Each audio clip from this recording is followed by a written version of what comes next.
Mangalagiri CITU కార్యాలయంలో ఫిబ్రవరి 12న జరిగే సార్వత్రిక సమ్మెను జయప్రదం చేయాలని కోరుతూ పలు కార్మిక సంఘాల ఆధ్వర్యాన రౌండ్ టేబుల్ సమావేశం నిర్వహించారు.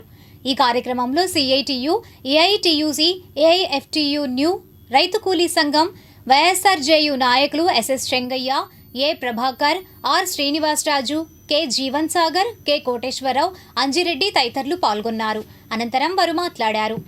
మంగళగిరి పట్టణంలోని అన్ని ట్రేడ్ యూనియన్స్ ఆధ్వర్యంలో ఈ రౌండ్ టేబుల్ సమావేశం నిర్వహించడం జరుగుతూ ఉంది.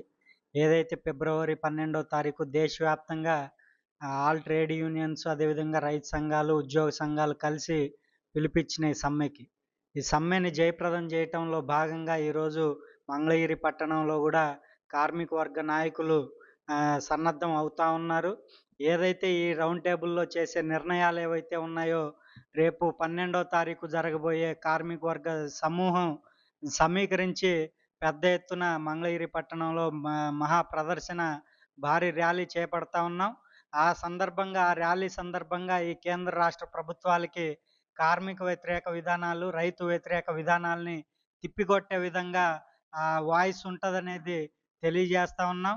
ఏదైతే కేంద్ర రాష్ట్ర ప్రభుత్వాలు ఇప్పటికే రాష్ట్రంలో రాష్ట్ర అసెంబ్లీ పని గంటలు పెంచుతూ చట్టం చేసింది.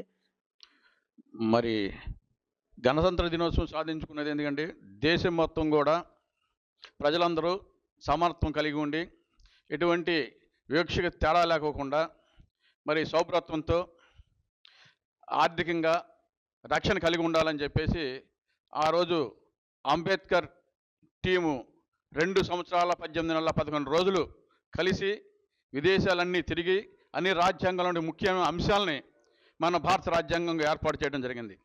మరి రాజ్యాంగాన్ని కాపాడవలసిన బాధ్యత పాలకులది. మరి స్వాతంత్ర సంగ్రామంలో ఏ మాత్రం పాత్ర లేని ఆర్ఎస్ఎస్ భావజాలంతో ఉన్నటువంటి వారు ఈరోజు రాజ్యం వెళ్తామన్నారు. అంటే దేశ సంపదని కార్పొరేట్లకు తాకట్టు పెట్టడమే కాకుండా ఏదైతే భారీ సంఖ్యల్లో సృజించడం కోసం బ్రిటిష్ తెల్లదొరల్ని తరిమి కొట్టడం మహాసంగ్రామం జరిగిందో, 12వ తేదీ రేపు వచ్చే నెల ఫిబ్రవరి 12వ తేదీ దేశవ్యాప్త సమ్మెకు ఆల్ ట్రేడ్ యూనియన్ సమావేశం మంగళగిరి నియోజకవర్గం మొత్తం కూడా all trade union round table సమావేశం జరుగుతున్నది. ఈ సమావేశానికి అందరూ కూడా పెద్దలు, కార్యకర్తలు, కార్మికులు, ట్రేడ్ యూనియన్ నాయకులు అందరూ కూడా పాల్గొన్నారు. ఈ దేశవ్యాప్త సమ్మె దేని ఉద్దేశం ఏంటంటే, కార్మికులు పడుతున్న ఇబ్బందులు, చాలా సమస్యలు ఉన్నాయి. అటు రైతులు కార్మికులు కానీ, ఇటు ప్రైవేటు రంగాల్లో కార్మికులు కానీ, ఉద్యోగస్తులు కానీ, ఆర్టీసీ కార్మికులు కానీ, అన్ని రంగాల కార్మికులు కూడా దేశవ్యాప్తంగా చాలామంది చాలా రకాలుగా ఇబ్బందులు పడుతున్నారు. కానీ ఇబ్బందులు పడుతున్నా అని ప్రభుత్వాలు పట్టించుకొని పాపం లేదు. దాని గురించి ఈ ట్రేడ్ యూనియన్, మా వైఎస్ఆర్ ట్రేడ్ యూనియన్ తరఫున మేము కూడా ఈ రౌండ్ టేబుల్ సమావేశంతో పాటు సమావేశం భారతదేశంలో కార్మికులు సాధించుకున్న బ్రిటిష్ కాలంకి ముందు నుంచి పోరాడి సాధించుకున్న హక్కుల్ని 29 కార్మిక చట్టాలని 4 లేబర్ కోడ్లుగా తీసుకురావడం అనేది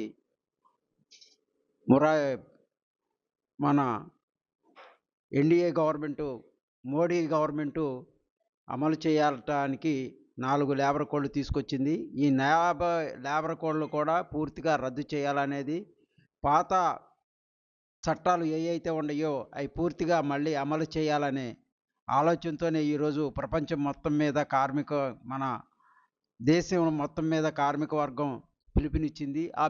ముందుగా కూడి వచ్చిన ప్రతి ట్రేడ్ యూనియన్ సభ్యులందరికీ, మంగళగిరి నియోజకవర్గ ప్రజలందరికీ గణతంత్ర దినోత్సవ శుభాకాంక్షలు తెలుపుతూ, ఫిబ్రవరి 12వ తారీఖున జరగబోయే సార్వత్రిక సమ్మె అసలు ప్రజల్లో ఆ సమ్మెకు ఎందుకు చేస్తున్నారు, ప్రజల్లో అవగాహన కలిగించే విధంగా ట్రేడ్ యూనియన్ సభ్యులందరూ కలిసి ఒక మధ్య భేద బడుగు బలహీన వర్గాల ఆశాజ్యోతి అయినటువంటి మహాత్మా గాంధీ జాతీయ గ్రామీణ ఉపాధి హామీ అనే పథకం ప్రతి పేదవాడి చేతిలో పాశుపతి అస్త్రం లాంటిది. అట్లాంటి అస్త్రాన్ని ఈ రోజున బీజేపీ, ఆర్ఎస్ఎస్ కూటమి ప్రభుత్వాలు కలిసి పేద బడుగు బలహీన వర్గాలకి ఆశాజ్యోతి అయినటువంటి మహాత్మా గాంధీ జాతీయ ఉపాధి హామీ పథకాన్ని